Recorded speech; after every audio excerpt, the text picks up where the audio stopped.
안녕하세요. 쓰기를 좋아하는 국어교사 윤재호입니다. 재호 선생님을 좋아하는 재호 바라기 김영입니다. 제가 보기에는 지금 영희님 눈꺼풀을 보니까 바카스 한 병 드셔야 될 것 같은데 어떨까요? 지금 식곤증이 좀 몰려오네요. 비타 500 힘이 때 쉬는 시간에 드시도록 하고요. 좋습니다. 네, 저희가 이번에 준비한 질문은 제가 쓰기를 좋아하는 윤재호입니다. 이렇게 소개하는 이유가 있는데요. 요즘 SNS 어떤 블로그나 브런치나 정말 에세이 전성 시대잖아요. 그리고 학교에서도 이제 성취 기준에 생활글 쓰기, 뭐 일기 쓰기, 뭐 성찰하는 글쓰기 굉장히 이 생활 글쓰기와 관련한 자기 경험 글쓰기와 관련한 그런 성취 기준이 굉장히 많은데 쓰기 하고는 싶긴 한데 전 뭐 쓸 것이 없어요 라든지 어떻게 쓰는지 모르겠어요 라고 하는 아이들을 좀 지도할 수 있는 팁이 있을까 좀 나눠보고 싶습니다. 영희님 어떠세요? 전 재호 바라기인 만큼 재호의 팁을 먼저 듣고 싶습니다. 숟가락 얹어가려고 하는 들켰어요. 작전을. 전 숟가락 영입니다. 제가 작년에 수요일의 작가들이라고 하는 그 책을 한 권 보게 됐어요. 그래서 이거다 라고 생각하고 제가 개설한 방과후 학교 수업이 있었는데 그 방과후 학교 수업이 월요일 날 개설이 됐단 말이에요. 그래서 얘들아 우리는 이제 월요일의 작가들이야. 이제 우리 글을 쓰고 책을 내자라고 해서 매주 이제 그 아이들과 같이 글을 쓴 거죠. 그래서 뭐 재밌는 글 쓰기도 많이, 그러니까 뭐 주변에 있는 공원 가서 어떤 사물 관찰하는 글쓰기 이런 것도 해보고 좀 테마를 잡아서 여러 가지 글쓰기를 되게 많이 시도했었는데요. 근데 제가 하면서 고민이 됐던 지점이 뭐냐면 처음에 우리는 월요일에 작가들이니까 써야 된다. 계속 써야 된다. 그래서 제가 너무 쓰기에만 혈안이 되다 보니까 애들이 계속 이제 써내니까 약간 글 쓰는 내용이 빈약해지는 거예요. 그래서 그래서 비로소 쓰기를 하다 보니까 무슨 생각이 들었냐면 읽기와 쓰기가 동전의 양면이구나. 이게 같이 가야지 서로 시너지가 있는 작업이구나라는 걸 애들이랑 계속 쓰기만 하면서 좀 알게 된 거예요. 그래서 그 다음부터는 약간 이거에 대한 타겟책으로 타겟책으로 읽고 그 읽은 글과 관련해서 읽은 글에서 약간 힌트를 얻어서 쓸 수 있는 생활 글쓰기를 하니까 학생들이 약간 디딤돌이 생긴 거예요. 그러니까 그냥 백지에다가 쓰는 게 아니라 어떤 읽기 자료가 있고 이것을 어떤 물고 삼아서 자기 이야기로 넘어가니까 훨씬 수월해졌고 이야기도 다양해지고 평소 자신을 좀 벗어나는 글쓰기를 좀 다양하게 하고 그럴 수 있었거든요. 그래서 일단은 읽기와 쓰기를 같이 하면 훨씬 생활글 쓰기에 좋다라는 말씀을 드리고 싶고요. 그리고 화자학 성취 기준에 고등학교 지금은 뭐 독작 이렇게 저희가 과목이 좀 바뀌긴 했지만 화법과 작문이던 시절에 작문에 생활글 쓰기가 있었고 사실 지금 독작에도 계속 실려 있는 글이기도 하고요. 그래서 제가 학생들에게 줬을 때 좀 효과가 좋았던 소재를 이야기해 보자면 사진을 하나씩 가져오게 해서 그 사진과 얽힌 자기 이야기를 쓰게 하니까 또 되게 생생한 이야기가 나와서 좋았고 또 두 번째 좋았던 거는 공간을 주제로 주니까 또 좋더라고요. 왜냐하면 공간을 상상하는 순간 그 안에 서사가 같이 있기 때문에 이야기가 추상적이지 않고 구체적으로 살아있는 이야기가 되어서 저는 이 두 가지 소재를 줬을 때 학생들과 좀 수월하게 작업할 수 있었습니다.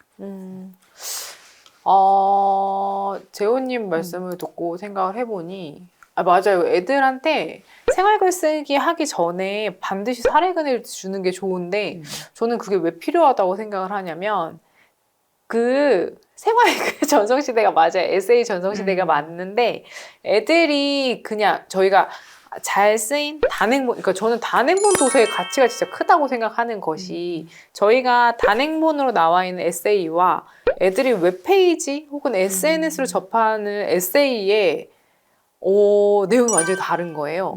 단행본에 나온 건 대체로 그 문학의 속성 자체가 그렇기 때문에 자신의 상처에 대해서 들여다보는 것, 자신을 해석하는 것들이 많은데 애들이 흔히 웹페이지에서 접하는 그 에세이류는 자신의 잘남을 보여주기 위한 게 되게 많은 것 같은 거예요. 그러니까 그 애들이 그러니까 웹페이지에 실린 글을 폄훼하는 게 아니라 아이들이 평소에 그 일상에서 접하는 SNS, 사실 인스타그램에 쓰여 있는 짧은 글도 자기 표현의 글쓰기니까요.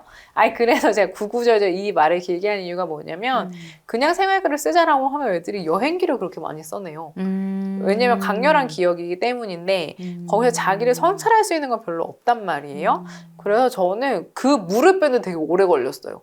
얘들아, 이 에세이는 즐거웠던 기억 쓰는 게 아니고 이게 일기장이 아니고 에세이이기 때문에 이걸 쓰면서 우리가 도달해야 되는 게 있어 라는 것을 보여주려고 한 글을 3편 정도 읽었던 것 같아요. 뭔가 이렇게 생각을 하며 자신을 더 뚜렷하게 알아가는 과정 혹은 되게 제가 몰두했던 건 상처를 다룬 글을 애들한테 많이 읽혔어요. 상처는 되게 떠올리기 싫은 일인데 저는 글쓰기라는 작업의 속성이 내 가슴 속에 들어있으면 되게 뜨겁고 막 이렇게 너무 뜨거워서 뭐 어떻게 쥘 수 없는 건데 글을 쓰게 되면 얘가 거리감을 갖고 분석의 대상이 되기 때문에 한층 되게 차가워져서 얘를 훨씬 더 응시할 수 있게 되는 것 같거든요.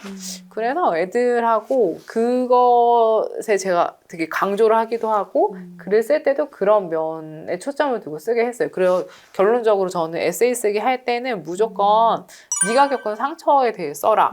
그런데 이게 얼마나 슬펐는지 이렇게 토로하고 마는 게 아니라 얘를 자꾸 들여다보고 그게 왜 일어났는지 그리고 그게 나한테 어떤 흔적을 남겼는지 지금의 넌 어떤지에 대해서 써라라고 강조를 했고 그거를 애들하고 했을 때 되게 좋았던 그 반응은 뭐였냐면 잊히지 않는 말인데요. 그 전에는 너무 뜨거운 일이었는데 글을 저희가 되게 길게 썼어요. 1학기 때 초고를 쓰고 2학기에는 성취 기준에 고쳐쓰기가 있어요. 2학기에 고쳐쓰기를 해서 애들은 글 한 편을 1년 쥐고 있었던 거였거든요. 그래서 걔가 1년 동안 얘를 들여다보고 있으니 내 손 안에서 얘가 작은 돌멩이처럼 동글동글해졌어요 라는 말을 하는데 저는 그게 되게 놀라운 거예요. 이게 글쓰기가 이런 게 아닌가? 라는 생각을 했고 그렇게 글을 쓰고 나니까 우리 모두가 생존자가 된 것 같은 느낌 있죠. 뭔가 뜨거운 경험을 통과해서 지금 살아있는 나에 대해서 생각하게 하는 경험이 되었던 것 같아요. 저는 에세이 쓰는 게 너무 중요하다고 생각을 합니다. 네, 좋습니다. 그래서 뭐 너무 거창하지 않게 또 학교에서 일기 쓰기부터 좀 사소하게 시작해봐도 좋고요. 또 이게 상처를 응시하는 글쓰기를 했을 때 학생들이 이거는 너무 내밀한 이야기라서 선생님만 보면 안 돼요? 막 이렇게 얘기하는 아이들도 있잖아요. 혹시 그렇게 얘기하는 아이는 없었나요? 맞아요. 있었어요. 나만 볼게요. 아, 그래요? 아, 그렇구나. 네. 저는 그 아이들한테 뭐라고 얘기했냐면, 특히 그게 뭐 평가가 아니면 상관없는데, 제가 이제 평가로 할 경우에는, 저는 또 생활글 쓰기는 친구들이랑 돌려 읽고 합평도 좀 하기도 하고 하는데, 이제 그럴 경우에는 아예 처음부터, 어느 정도 얘기할지는 그건 너가 정하는 수위니까, 지금은 우리가 이제 평가를 하는 거고, 친구들과 이제 합평을 할 것이기 때문에, 너 스스로, 이 정도는 얘기해도 좋겠다라고 하는 선을 스스로 한번 결정하고, 공유가 가능한 정도의 경험을 써보는 것도 좋겠다. 그렇게 얘기를 했었는데 사뭇 온도차가 있네요. 맞아요. 이게 저희가 책자를 만드는 작업까지 갔어요. 선생님처럼. 그래서 애들한테 처음에 공지할 때도 그 합평 과정에서 그걸 공유하고 싶지 않은 사람은 미리 표현을 하게 했고 책에도 싣고 싶지 않은 사람은 미리 표현하게 했는데 그래 되게 놀라웠던 건 최종에 거의 싫었어요. 저는 그게 좀 놀라웠어요. 처음에 시작할 때는 이거는 이참에 정리를 해보긴 하겠지만 남한테 보여주진 않을 거야 라고 했던 건데 정리하고 나서 보여줘도 될 것 같아라고 마음을 바꾼 애들이 있어서 그때도 제가 재차 물어봤거든요. 민감한 상황이긴 해서 괜찮아? 라고 하고 학부모님한테도 괜찮을까요? 이렇게 하고 했는데 그렇게 달라진 게 되게 글쓰기의 힘이 아닐까? 라는 생각도 했습니다. 근데 그 책에는 그걸로 가명으로 들어갔어요. 그럴 수 있죠. 네. 그러면 또 영희님 얘기를 들으니까 올해도 또 아이들이랑 생활글 쓰기 너무 잘 재밌게 해보고 싶다라는 욕망이 또 같이 생각이 납니다. 그러면 이번 화는 이렇게 또 마무리해볼까요?